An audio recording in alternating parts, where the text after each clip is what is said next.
aldıq lazım olan materialı. İndi gedirəm almağa. İkinci sklada getmək lazımdır. Harada bilmirəm.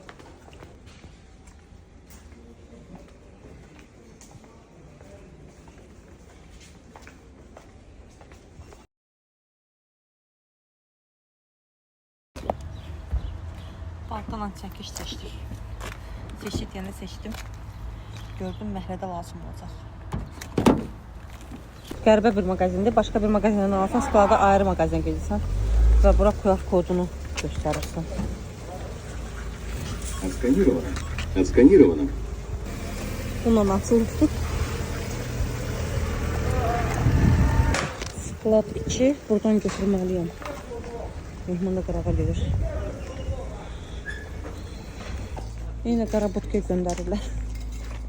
Həqiqən ara göstərmək lazımdır. Hələ birinci səfərdə bu mağazində olurum. Onu biləm ki, birinci səfərdə, amma axırın səfərdə çox gəlib gedirsən bura.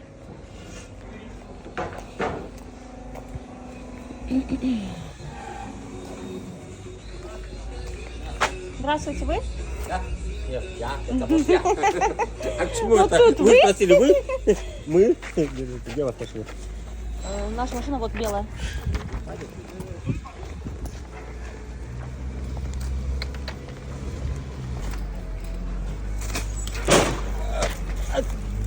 Стоять. Мое. Пожалуйста, 2 рубля. Спасибо большое.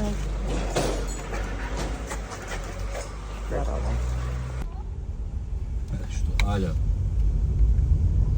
Aleyküm selam ağam, aleyküm selam.